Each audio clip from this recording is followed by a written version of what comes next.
Assalamualaikum warahmatullahi wabarakatuh. Perkenalkan, saya Cynthia Stefani dengan NIM L1A118012. Saya merupakan mahasiswi jurusan Kehutanan, Fakultas Pertanian Universitas Jambi.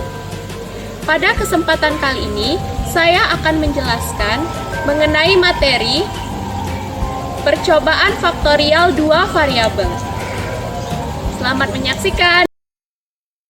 Halo everyone, kembali lagi bersama saya Cynthia Stefani. Pada kesempatan kali ini, kita akan membahas mengenai percobaan faktorial dua variabel.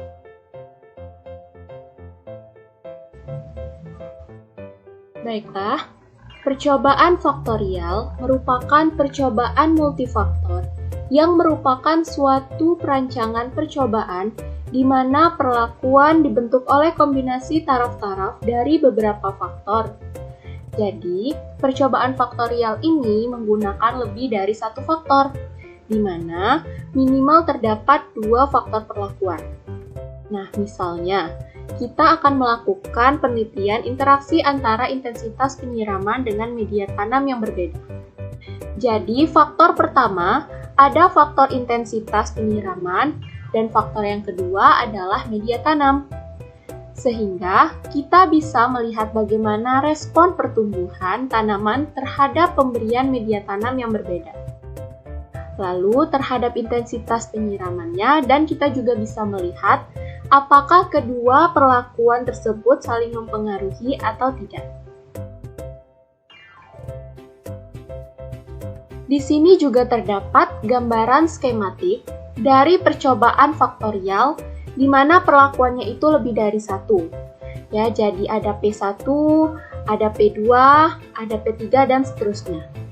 Serta masing-masing perlakuan tersebut ada levelnya yang berbeda.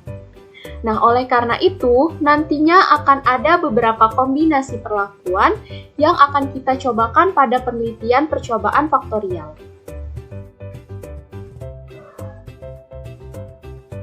Selanjutnya, kita akan membahas mengenai perlakuan. Yang pertama, mengenai struktur perlakuan, di mana struktur perlakuan ini dibagi menjadi dua, yaitu bersilang dan tersarang.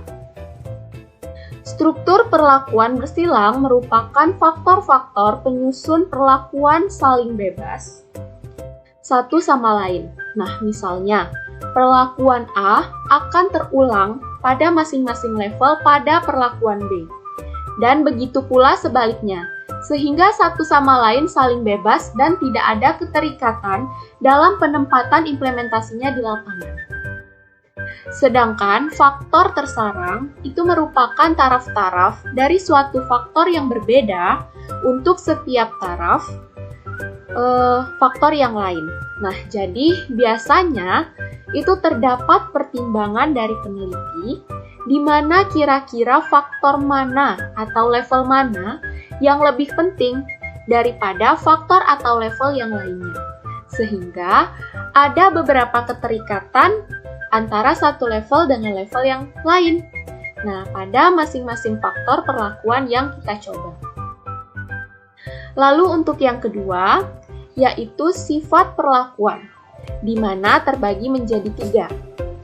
Sifat perlakuan yang pertama adalah tetap, di mana seluruh faktor penyusun perlakuan bersifat tetap. Nah, di mana taraf-taraf faktornya itu ditentukan secara subjektif oleh si peneliti. Sifat perlakuan yang kedua adalah acak, di mana seluruh faktor penyusun perlakuan bersifat acak. Nah, di mana taraf-taraf faktornya itu merupakan sampel acak dari populasi taraf-taraf faktor yang bersangkutan. Sifat perlakuan yang ketiga yaitu campuran, di mana faktor-faktor penyusun perlakuan ada yang bersifat acak dan ada yang bersifat tetap. Selanjutnya mengenai jenis rancangan percobaan multifaktor. Rancangan perlakuan dari percobaan multifaktor itu dibedakan berdasarkan tingkat kepentingan dan restriksi pengacakan taraf-taraf dari setiap faktor penyusun perlakuan. Nah, secara garis besarnya, rancangan perlakuan multifaktor dapat dilihat pada tabel berikut. Ya, seperti yang pertama, itu ada jenis faktorial, di mana tingkat kepentingannya sama untuk semua faktor. Jadi, kita tidak menganggap suatu faktor itu lebih penting daripada faktor yang lain. Dan tidak ada restriksi pengacakan saat di lapangan. Untuk yang kedua, itu ada jenis split plot, di mana tingkat kepentingannya satu atau lebih faktor itu lebih diutamakan dibandingkan dengan faktor yang lain. Nah, hal ini bisa terjadi karena ketertarikan dari peneliti atau juga bisa karena pengetahuan yang ada, di mana ada faktor yang lebih banyak diteliti dan ada faktor yang lebih sedikit diteliti. Sehingga kita ingin mendapatkan informasi dari faktor yang lebih sedikit itu. Ya. Lalu satu atau lebih faktor tersebut itu membutuhkan cakupan unit percobaan yang lebih besar. Nah, untuk yang ketiga, itu ada jenis strip plot atau split block, di mana interaksi antar faktor itu lebih diutamakan dibandingkan pengaruh parsialnya, serta satu atau lebih faktornya membutuhkan cakupan unit percobaan yang lebih besar. Nah, rancangan-rancangan pada tabel tersebut itu dapat dikembangkan lagi menjadi beberapa rancangan lain, ya, seperti split plot, strip split plot, dan lain sebagainya. Selanjutnya, mengenai jenis rancangan lingkungan yang dapat digunakan dalam percobaan multifaktor. Sama dengan percobaan faktor tunggal, yaitu ada rancangan acak lengkap atau RAL, rancangan acak kelompok lengkap atau RAKL, dan rancangan bujur sangkar Latin atau RBSL. Nah, rancangan percobaan multifaktor itu dapat berupa yang pertama, faktorial dalam RAL atau RAKL atau RBSL.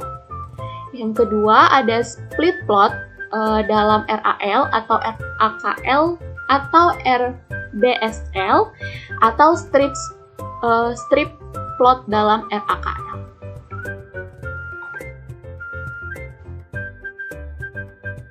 Selanjutnya, mengenai penguraian pengaruh perlakuan. Nah, pengaruh perlakuan itu dapat diuraikan menjadi beberapa pengaruh sederhana yang merupakan perbedaan respon taraf-taraf suatu faktor pada setiap taraf faktor yang lain. Nah, pengaruh perlakuan itu dapat dikelompokkan menjadi dua. Yang pertama ada pengaruh utama dan pengaruh interaksi. Pengaruh utama suatu faktor itu dapat dihitung dari rata-rata pengaruh sederhana faktor yang bersangkutan. Sedangkan faktor interaksi antar faktor itu merupakan setengah dari perbedaan pengaruh sederhana. Nah, interaksi di sini itu maksudnya adalah bagaimana terjadinya perbedaan perlakuan, di mana interaksi merupakan kegagalan suatu faktor untuk berperilaku sama terhadap perubahan faktor yang lain. Jadi interaksi antara dua faktor itu dikatakan berinteraksi apabila pengaruh suatu faktor berubah pada saat perubahan taraf faktor lainnya juga berubah. Ya, sebagai tambahan ditentukan dan diuraikan pula pengukuran pengaruh sederhana dan pengaruh utama untuk setiap faktor karena pengaruh ini berhubungan erat dan pada kenyataannya merupakan langkah langsung dalam perhitungan pengaruh interaksi. Nah, dalam perhitungan secara numerik tentang pengaruh interaksi, ada 3 hal yang harus diperhatikan, yaitu yang pertama, pengaruh interaksi di antara dua faktor itu dapat diukur hanya apabila kedua faktor diuji bersama dalam percobaan yang sama pada suatu percobaan faktorial.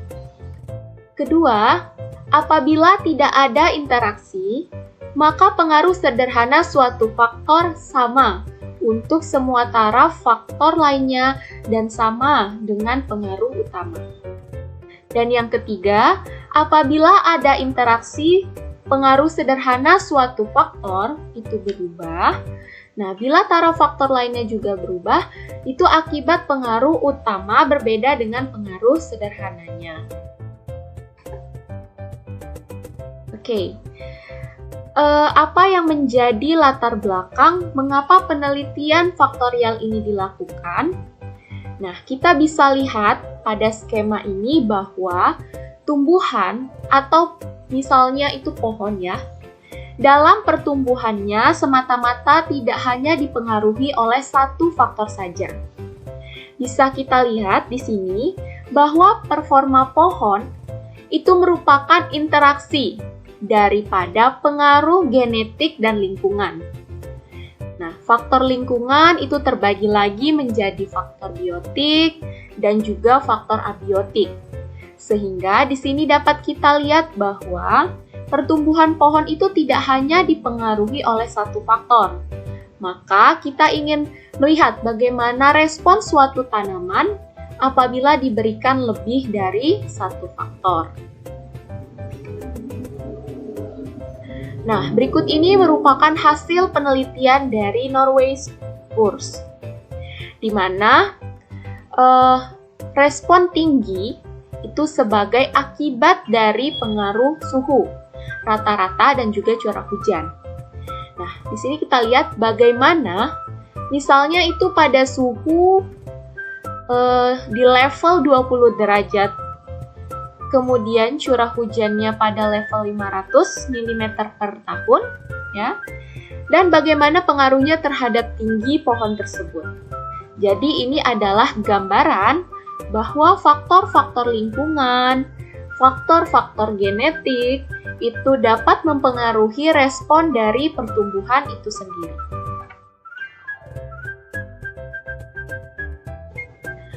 Nah, percobaan faktorial itu memiliki beberapa keuntungan. Ya, yang pertama, semua efek sederhana dari suatu faktor sama dengan efek utamanya. Ya, di mana efek utama itu merupakan deskripsi dari aksi suatu faktor.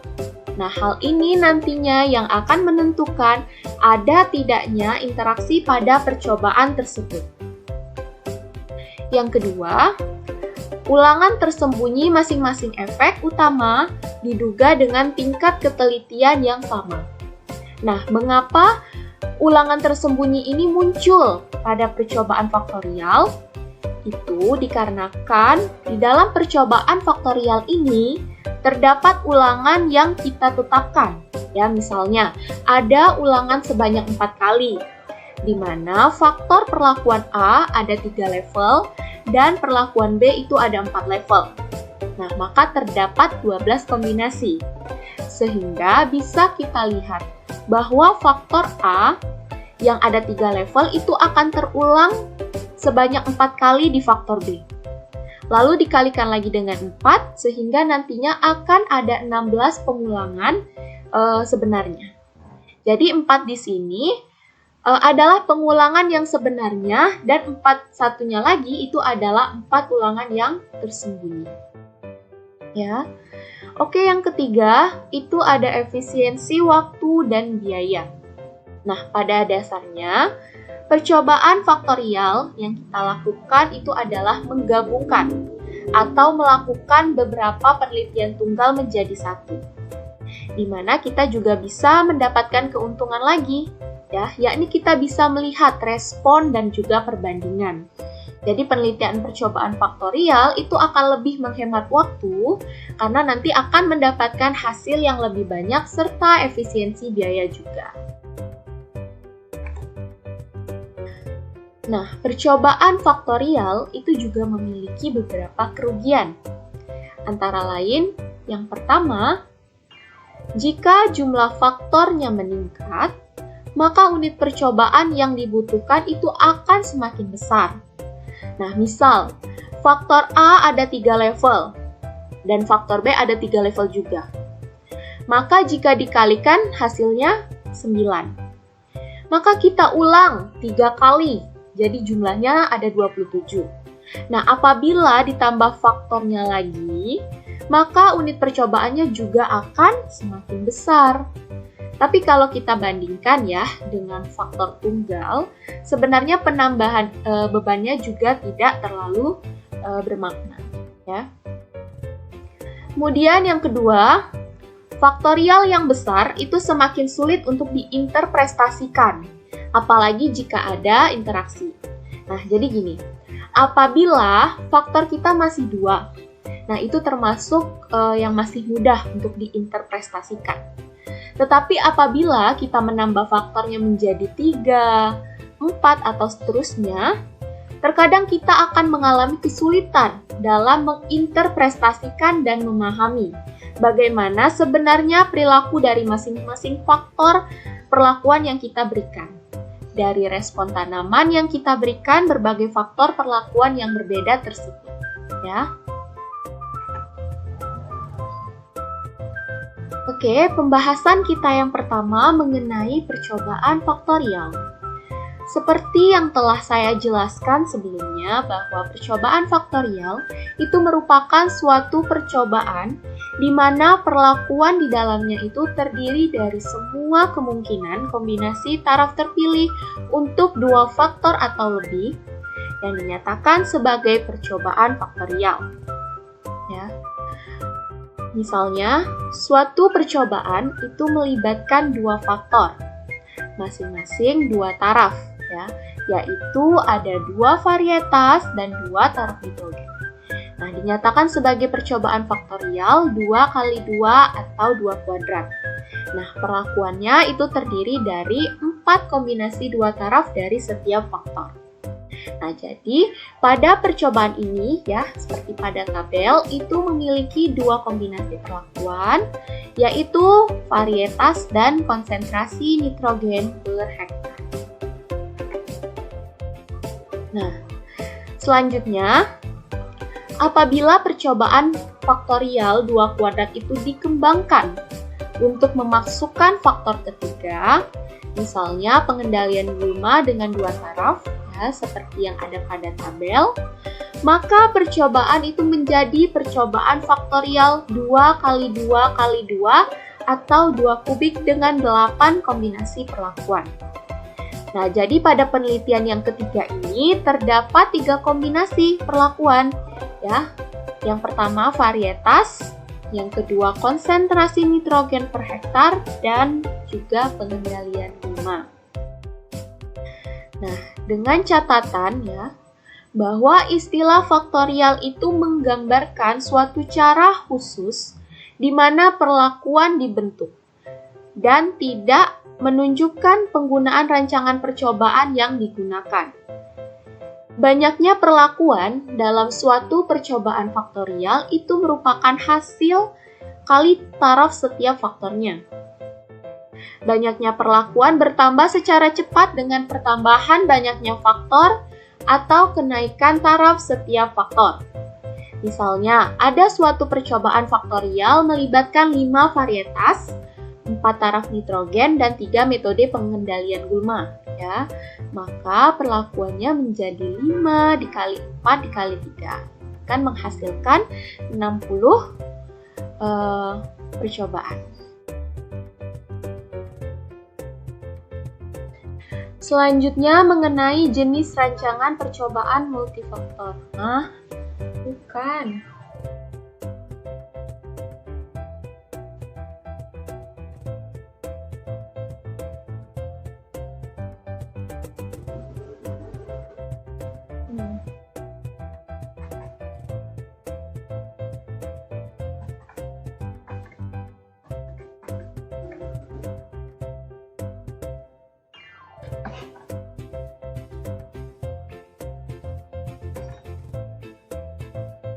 Nah, selanjutnya mengenai bentuk umum model linear aditif, di mana rumus dari perhitungan percobaan faktorial adalah YIJK sama dengan mu ditambah alfa I ditambah beta I ditambah alfa dikali beta IJ ditambah sigma IJK.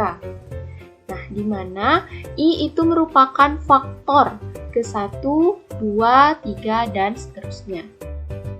Y, IJK itu merupakan pengamatan pada faktor A taraf ke I, faktor B taraf ke J, dan ulangan ke K. Lalu ada mu, itu merupakan rataan umum. Untuk alfa I merupakan pengaruh utama faktor A, beta J merupakan pengaruh utama faktor B, alfa kali beta IJ merupakan pengaruh interaksi antara faktor A dan faktor B, serta sigma IJK yang merupakan pengaruh acak pada faktor A taraf ke I, faktor B taraf ke J, dan ulangan ke K. Selanjutnya mengenai uji hipotesis, model tetap pada faktor A dan faktor B tetap. Nah, dapat kita lihat pada pengaruh utama faktor A itu terdapat H0 dan H1. Ya, begitu pula pada pengaruh utama faktor B dan pengaruh interaksi faktor A dan faktor B. Nah, jadi kapan kita menerima H0 atau menolak H0 dan menerima H1?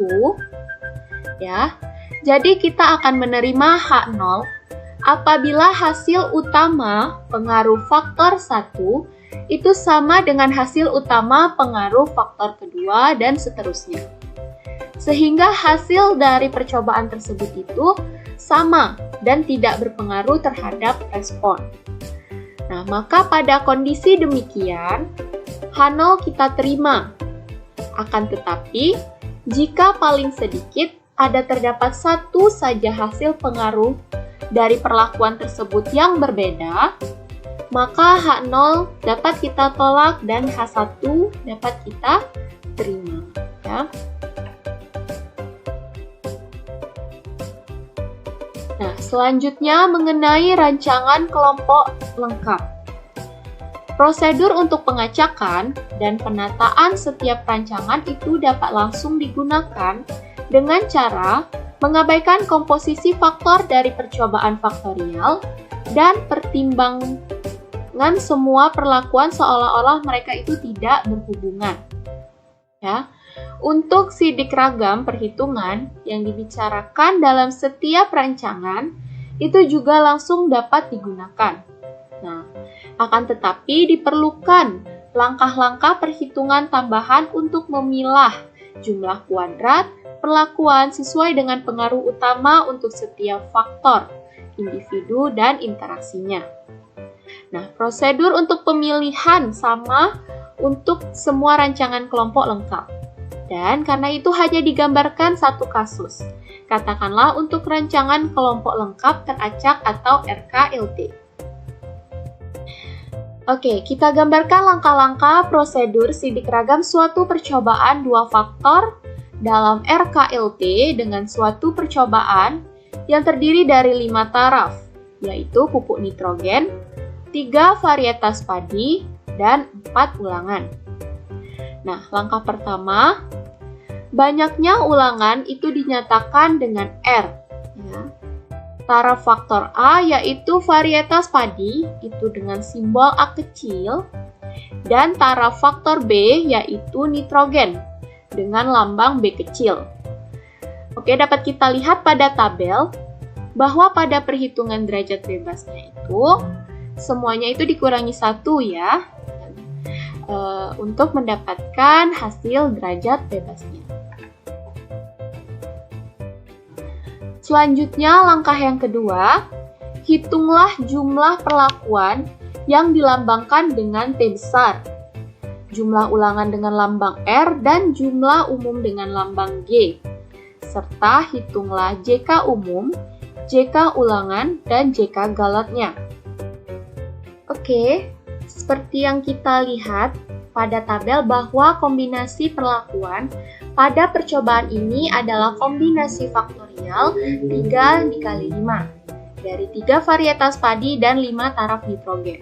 Ya, untuk taraf nitrogennya ada level 0 kg, 40 kg, 70 kg, 100 kg, dan 130 kg per hektar. Nah, selanjutnya kombinasi perlakuan tersebut diulang sebanyak 4 kali. Ya, sebelumnya juga dilakukan pengacakan pada masing-masing ulangan. Nah, pengacakan ini bisa dilakukan dengan bilangan acak ataupun lotre. Ya, hal ini dilakukan agar posisi dia menempati suatu tempat peluangnya sama. Ya, maka dapatlah posisi tanaman tersebut seperti yang tertera pada kode-kode ini. Ya. Nah, setelah dilakukan percobaan, maka nantinya akan mendapatkan hasil seperti gambar berikut. Setelah mendapatkan data dan hasil, pada percobaan selanjutnya yang kita lakukan adalah mencari JK umum, JK ulangan, JK perlakuan, dan juga JK galatnya. Nah, langkah pertama kita mencari FK atau faktor koresi terlebih dahulu, ya, dengan rumus G kuadrat atau jumlah umum hasil percobaan, lalu dikuadratkan, ya, kemudian dibagi dengan jumlah ulangan dikali jumlah taraf faktor A dikali jumlah taraf faktor B, maka didapatkanlah nanti nilai FK-nya adalah 1474,014. Ya. Nah, selanjutnya kita mencari JK umum. Rumusnya sigma X kuadrat atau penjumlahan hasil data percobaan yang dikuadratkan, lalu dikurangi dengan nilai FK. Maka didapatkanlah nilai JK umumnya 53,530. Nah, lanjut lagi kita mencari JK ulangan. Ya. Untuk mencarinya, gunakanlah rumus sigma R dikuadratkan, lalu dibagi dengan jumlah taraf faktor A dikali jumlah taraf faktor B, lalu dikurangi dengan FK. Maka didapatkanlah hasil JK ulangannya 2,599. Nah, lalu kita mencari nilai JK perlakuan, di mana jumlah T kuadrat itu dibagi dengan R kecil, dikurangi dengan FK, maka hasilnya adalah 44,578. Untuk JK galat itu rumusnya adalah JK umum dikurangi JK ulangan dikurangi JK perlakuan, ya. Nah, sehingga untuk percobaan ini didapatkan hasil JK galatnya adalah 6,353. Nah, setelah melakukan perhitungan data, maka langkah yang ketiga yaitu menyusun tabel jumlah faktor A dan faktor B dengan menghitung jumlah faktor A dan jumlah faktor B. Ya. Nah, maka kita kalikanlah jumlah varietas dengan nitrogen dengan menghitung jumlah varietasnya dan jumlah nitrogennya. Selanjutnya pada langkah yang keempat, hitunglah ketiga komponen faktorial dari jumlah kuadrat perlakuan. Nah, pertama kita hitung dulu nilai dari JKA dengan rumus sigma A kuadrat dibagi dengan R dikali B lalu dikurangi dengan faktor koreksinya. Maka hasilnya adalah 1,052. Lalu hitunglah JKB dengan rumus yang sama, yaitu sigma B kuadrat dibagi dengan R dikali A dikurangi dengan FK. Maka dapatlah hasilnya 41,234. Nah, setelah hasilnya didapatkan, maka kita cari lagi JKA dan JKB. Ya, interaksi antara JKA dan interaksi antara JKB. Dengan rumus JK perlakuan itu dikurangi dengan JKA, dikurangi JKB, maka dapatlah hasilnya 2,292.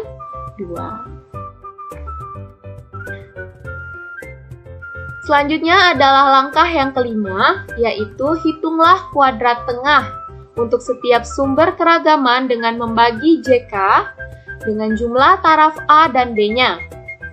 Pertama, cari dulu KT dari A dengan rumus JKA dibagi A kurang 1. Ya, lalu untuk KTB juga demikian, yaitu JKB dibagi dengan B kurang 1. Lalu kita cari juga KT antara interaksi A dan B dengan rumus JKA dikali B dibagi A kurang 1. Ya, dikali B dikurang 1, maka didapatlah hasilnya 0,286. Oke, maka didapatlah KT galatnya dengan rumus JK galat dibagi R kurang 1 dikali A dikali B kurang 1, sehingga hasilnya yang didapatkan adalah 0,151. Langkah yang keenam, yaitu menghitung nilai F dari masing-masing ketiga komponen faktorial. Nah, untuk FA, rumusnya adalah KTA dibagi dengan KT galat. Maka dapatlah hasilnya 3,48. Untuk F faktor B, rumusnya adalah KTB dibagi dengan KT galat. Maka hasilnya adalah 68. Ya, 68,26. Sehingga untuk mencari F interaksi antara A dan B, maka rumusnya adalah KTA dikali dengan KTB, lalu dibagi dengan KT galat, di mana hasilnya pada percobaan ini adalah 1,89. Selanjutnya adalah langkah ketujuh, di mana kita menghitung koefisien keragaman. Rumus dari koefisien keragaman atau KK adalah akar dari KT. KT galat ya, dibagi dengan rataan umum, dikalikan dengan 100, maka hasilnya adalah 7,8%. Langkah terakhir adalah langkah ke-8, yakni pada tahap ini masukkanlah semua nilai yang diperoleh dari langkah ke-4 hingga langkah ke-7 ke dalam tabel sidik ragam. Dapat kita lihat pada tabel bahwa hasilnya memperlihatkan perbedaan varietas tidak berpengaruh nyata, ya, dipengaruhi oleh taraf pemberian nitrogen yang digunakan, dan pengaruh nitrogen tidak berbeda nyata pada varietas yang diujikan. Hal ini dikarenakan F hitungnya lebih kecil daripada F tabel, sehingga hasilnya tidak berpengaruh nyata. Nah, pengaruh utama varietas dan juga nitrogen keduanya berbeda nyata. Baiklah, sekian penjelasan dari saya. Terima kasih. Terima kasih telah menyaksikan video dari saya mengenai rancangan percobaan faktorial 2 variabel. Semoga video tadi dapat bermanfaat untuk kita semua. Saya akhiri dengan wabillahi taufiq wal hidayah. Wassalamualaikum warahmatullahi wabarakatuh. Salam rimba.